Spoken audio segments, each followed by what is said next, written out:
Olá família, tudo bem? Estamos começando nesse momento o quarto estudo sobre o Apocalipse verso por verso.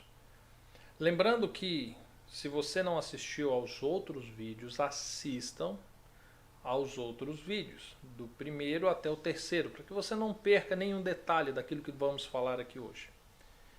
E lembrando também que no terceiro capítulo encerramos o ciclo dos 7 Espíritos de Deus, as 7 cartas, as 7 estrelas que estavam nas mãos de Jesus. E hoje nós vamos começar um novo ciclo, tá bom? Sente-se, pegue a sua Bíblia e vamos lá.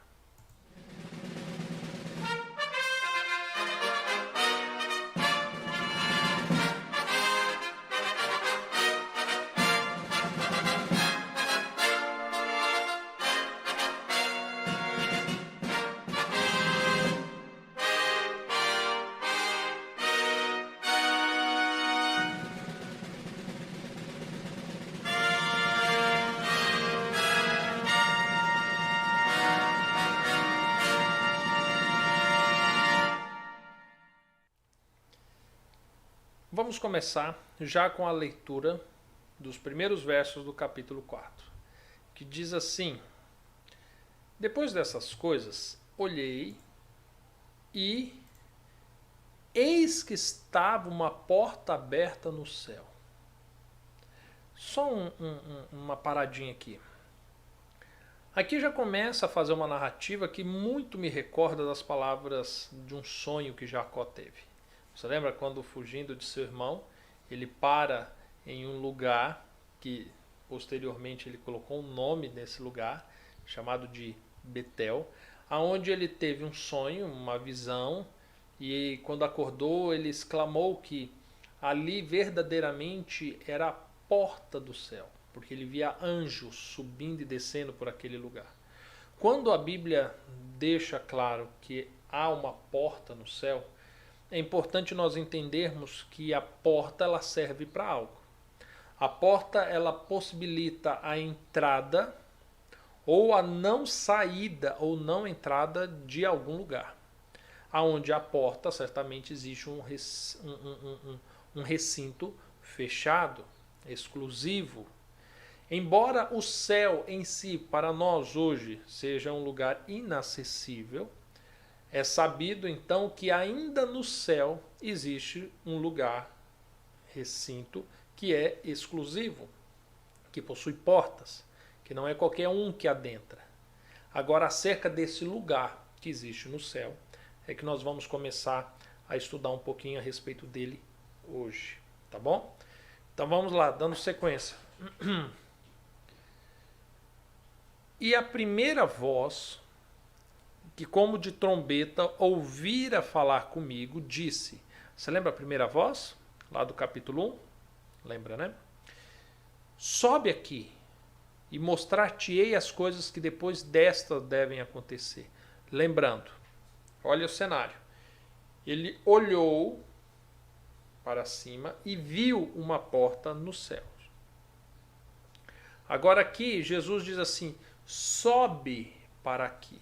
Ou seja, essa referência trata-se de um local no céu, acima das nossas cabeças, acima da nossa atmosfera. Eu digo isso porque eu já li e já ouvi alguns teólogos dizendo que o céu que a Bíblia trata, na verdade, é um céu espiritual e é aqui na Terra. O que não se torna coerente com esse primeiro versículo do capítulo 4, onde Jesus olha para João, João está olhando para cima, está olhando para o céu, ele está vendo uma porta lá em cima, e Jesus lá de cima diz, sobe para aqui. Ou seja, Jesus está no céu, conforme é mencionado em Atos, lembra? Que os anjos viram, os discípulos viram Jesus subindo ao céu. Logo depois um anjo apareceu e disse, olha, esse mesmo Jesus que subiu ao céu voltará. E agora aqui nós temos mais uma vez esse reforço de que o céu está sim acima de nós. Não conseguimos contemplá-lo, mas fisicamente, tá? Nós sabemos isso porque a Bíblia dá amparo para isso. E mostrar-te-ei as coisas que depois destas devem acontecer. E logo fui arrebatado em espírito. Presta atenção. Em espírito. É curioso falar em espírito, porque assim, nós temos uma concepção um pouco equivocada acerca do espírito. A Bíblia, e eu me recordo agora também de Paulo, quando ele fala assim que ele conheceu o homem que ter ido ao terceiro céu, mas que em espírito e corpo ele não o sabe. Agora aqui João fala que ele foi ao céu em espírito. E quando a gente fala em espírito, esquece tudo aquilo que você já viu de filmes, de fantasminha, essas coisas. A Bíblia diz acerca de adoração que importa que aqueles que adorem a Deus o adorem em espírito e em verdade. Espírito muito mais do que uma fumacinha como Hollywood desenha ou almas passeando por aí. O espírito é uma condição espiritual, uma condição intelectual na qual o céu se relaciona conosco. Por isso que é dito que Deus é espírito, importa que aqueles que o adorem em espírito e em verdade. Deus concede para nós o teu Espírito Santo. E é por isso que Paulo diz assim que o Espírito Santo faz morada em nós. Por isso que o nosso corpo não nos pertence, porque somos templo do seu Espírito. Então essa referência, fui arrebatado em espírito, ele traz essa conotação. E não aquela imaginação nossa de que o corpo ficou aqui e aí subiu uma almazinha branca para lá. Tá bom? Vamos dando sequência. E eis que um trono estava posto no céu e um assentado sobre o trono. Agora aqui a gente já começa a lembrar de algumas coisas que nós vimos nas cartas, né? Porque agora, olha a visão. Ele sobe. E agora ele já declara que algo novo aconteceu, porque foram postos tronos no céu, neste lugar a qual ele adentrou, e havia um trono em especial. E tinha alguém sentado naquele trono. Aí eu lhe pergunto, quem estava sentado naquele trono? Vamos entender uma coisa. Não, calma, vamos ler e daqui a pouco eu explico isso. E olha só, e o que estava sentado era, na aparência, semelhante a uma pedra jaspe e sardônica. E o arco celeste estava ao redor do trono e parecia semelhante a esmeralda. Uma coisa interessante, aqui ele está fazendo menções de pedras de grande brilho. Ele está tentando descrever o que ele viu deste ser sentado no trono. Então, as primeiras características que ele achou foi justamente essa. Era um brilho, algo incrível, formidável, exclusivo acerca desse que estava sentado ao trono. Quando ele fala arco celeste, é uma referência a arco-íris, tá? Então ele percebeu que havia a espécie de um arco-íris ao redor deste trono. E parecia semelhante a esmeralda, pelo teu brilho, pelo teu resplendor. Verso 4. E ao redor do trono haviam 24 tronos. Ou seja, ele viu um trono com alguém sentado ao centro, ali sentado nesse trono, e ele viu que ao redor, formando agora um círculo, uma grande assembleia, digamos assim, haviam outros 24 tronos. Considerando a perfeição assimétrica de Deus, podemos deduzir que eram 12 tronos de cada lado, formando ali essa assembleia, esse círculo ao redor do trono. Quando nós vemos isso, nós podemos concluir que o trono estava ao centro e formava-se um único círculo, ou o trono estava no meio e o círculo o estava em volta, tá? Mas essas especulações não vai fazer muita diferença. Mas dando sequência.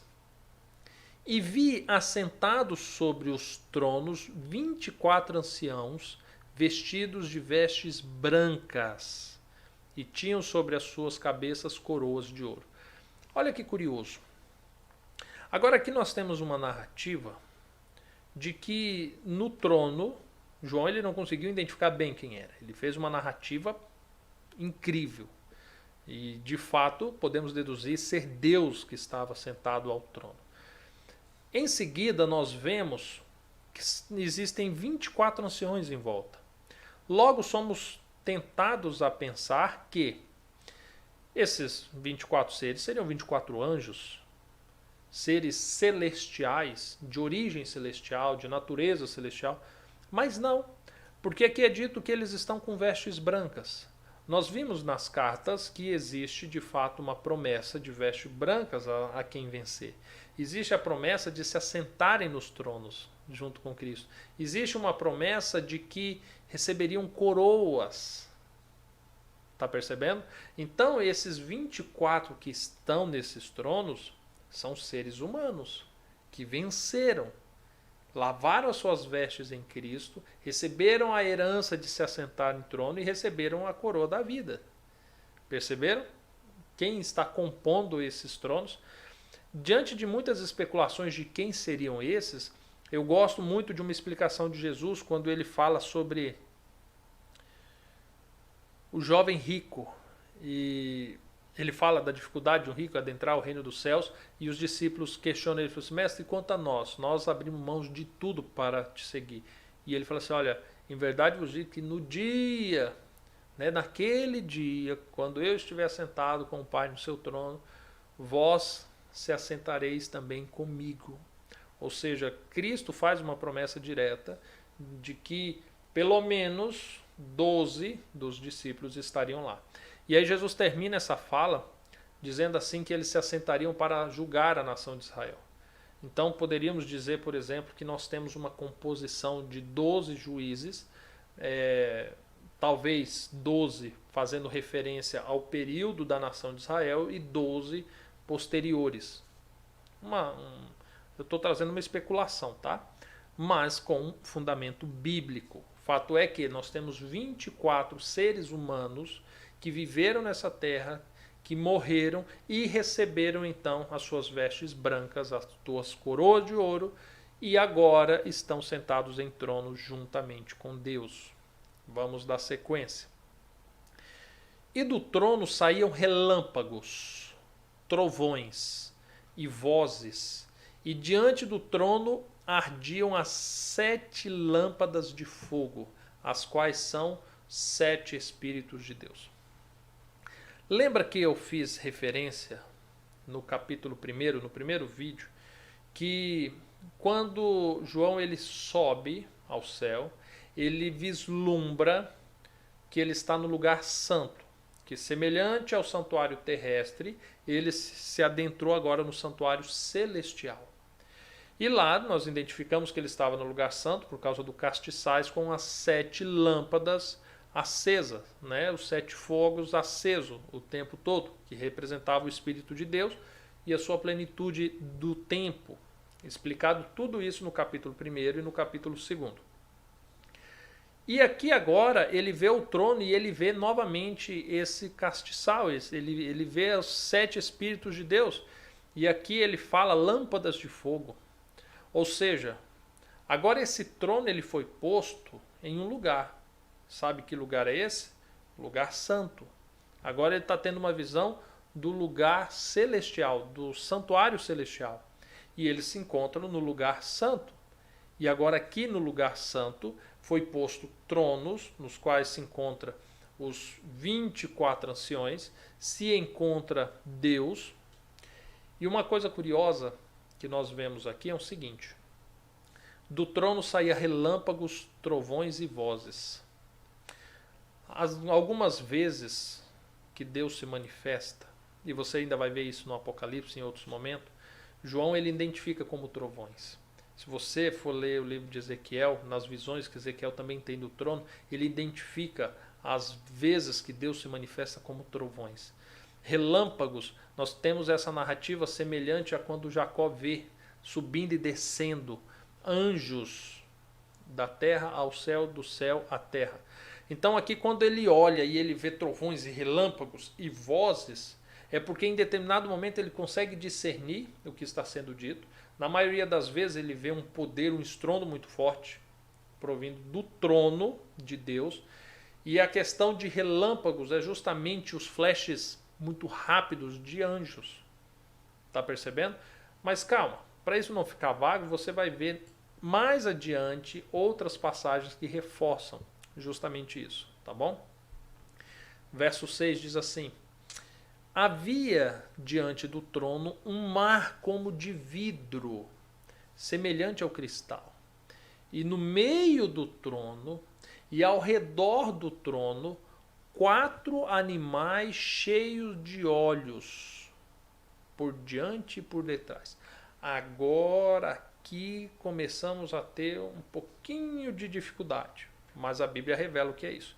Ele olhou e ele viu.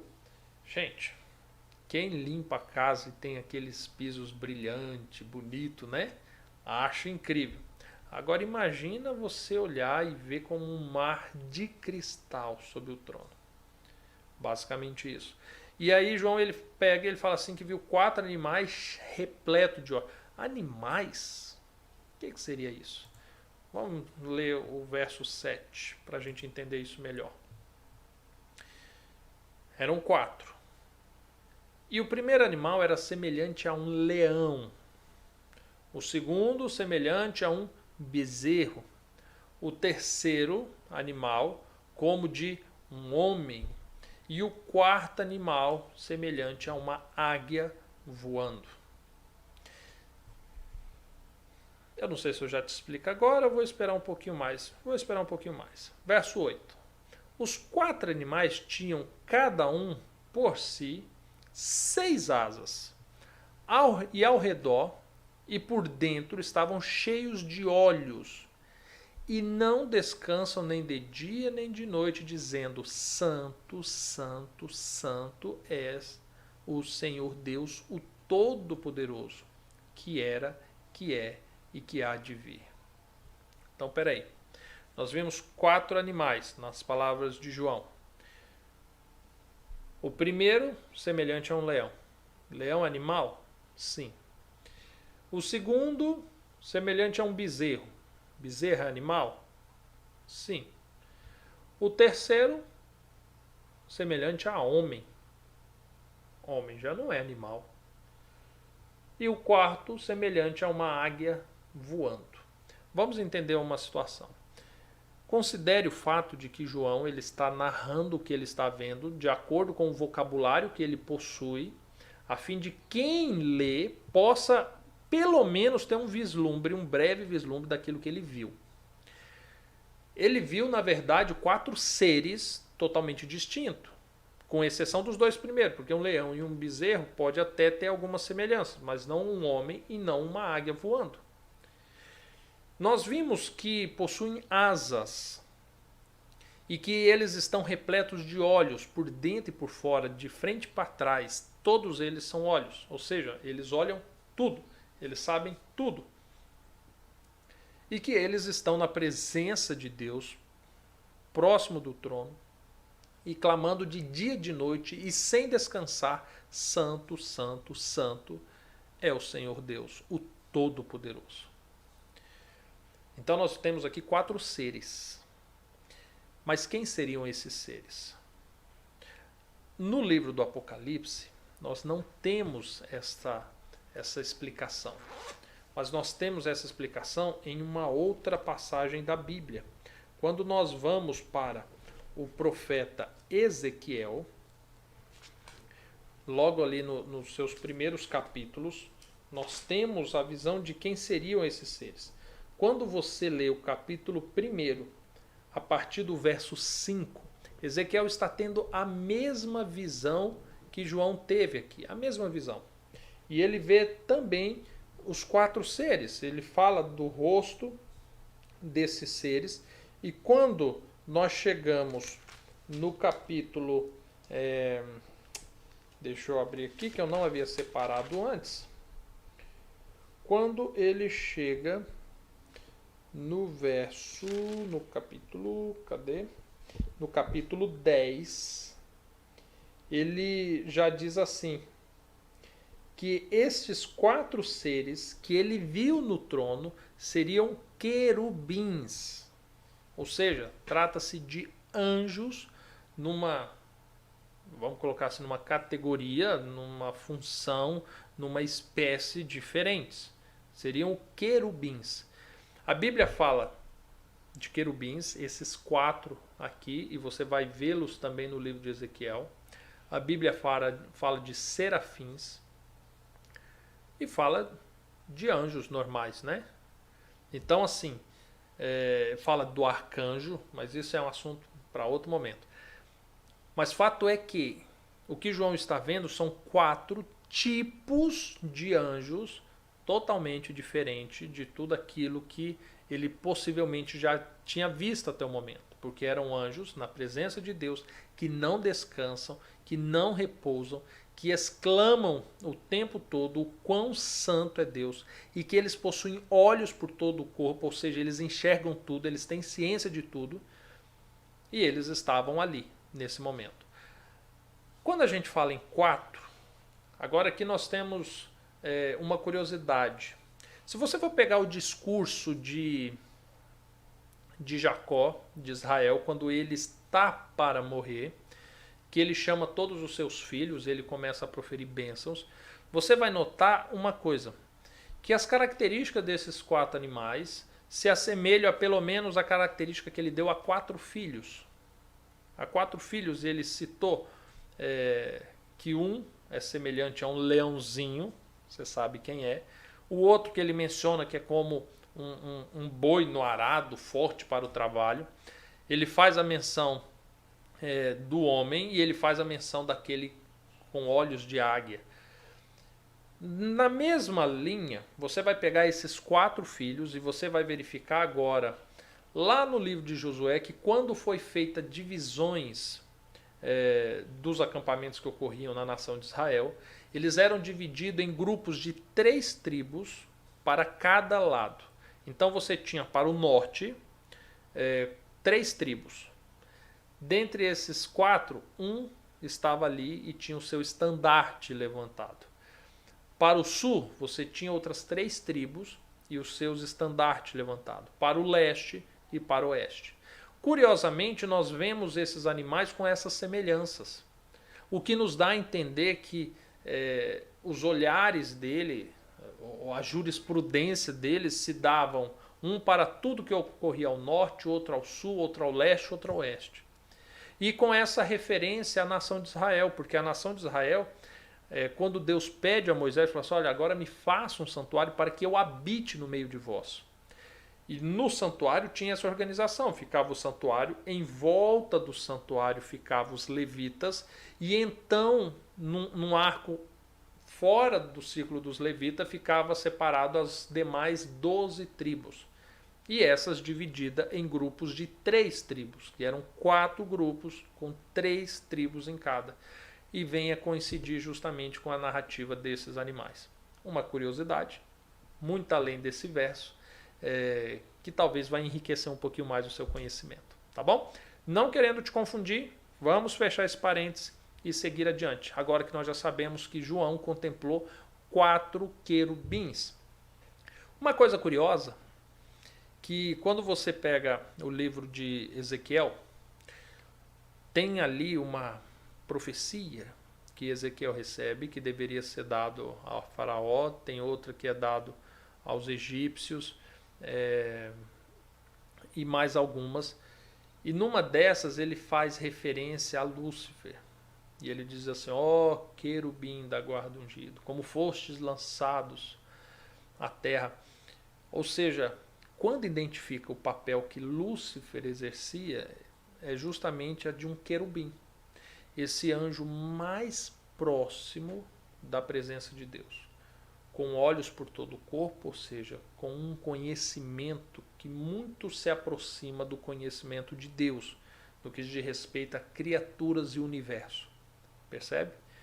Eu estou fazendo essa referência apenas para que você consiga assimilar, pelo menos um pouquinho, a origem do nosso adversário também. Uma vez que no capítulo 12 nós vamos ver um pouco mais a respeito disso, no 13 e no 17 também, tá bom? Agora sim vamos adiante. No verso 9 ele diz assim, E quando os animais davam glória, ou seja, os querubins davam glória e honra e ações de graça ao que estava sentado sobre o trono, ao que vive para todo sempre, os 24 anciões prostravam-se diante do que estava sentado sobre o trono e adoravam o que vive para todo sempre, lançando as suas coroas diante do trono e dizendo: digno é o Senhor de receber glória e honra e poder, porque tu criaste todas as coisas e por tua vontade são e foram criadas. Olha a cena. João, ele chega, ele contempla essa assembleia reunida ao redor do trono, ele começa a narrar, olha, o trono tinha isso, o trono tinha aquilo, tinha 4 seres e eles davam glória e tudo. E num determinado momento ele presencia algo. Ele presencia que os 24 anciões agora se prostram de joelhos. E eles pegam as suas coroas, que era o seu maior trunfo, e eles jogam aos pés deste que está sentado ao trono. E ele diz assim, olha, tu és digno de receber glória, honra e poder. Porque tu criaste todas as coisas. Agora aqui faz uma referência incrível, né? Mas eu fiz uma pergunta no início desse vídeo e vou reforçar ela. Mas só vai ser respondido no próximo vídeo. Quem é esse que está sentado ao trono? Seria Deus ou seria Jesus? Lembrando que ele viu Jesus quando ele disse, sobe para cá. Mas quando ele olha para o trono, não é Jesus que ele vê. E aí? Quem está sentado no trono? Seria Jesus ou seria Deus? No capítulo 5 nós vamos descobrir, tá bom? E eu já quero dizer para vocês o seguinte. O livro do Apocalipse, ele é incrível. E quando nós estudamos verso por verso, as coisas ficam mais claras. Tenha calma. Todas as dúvidas que você tiver, todas as dificuldades que você tiver, anote. Tudo aquilo que você achar que é de difícil compreensão, anote. Ore ao Senhor e leia novamente. É necessário que toda vez que você for estudar, você esteja num ambiente calmo, tranquilo, para que você não venha ter dispersões. E se porventura teve alguma dificuldade, assista esse vídeo de novo, tá? E se porventura, mesmo assistindo, não sanou suas dúvidas, deixe nos comentários as tuas dúvidas e eu em breve farei um vídeo só respondendo essas dúvidas, tá bom? Eu espero que Deus te abençoe, te guarde e nos encontramos aqui no próximo final de semana com o estudo número 5 e 6 do livro do Apocalipse. Até mais, tchau, tchau.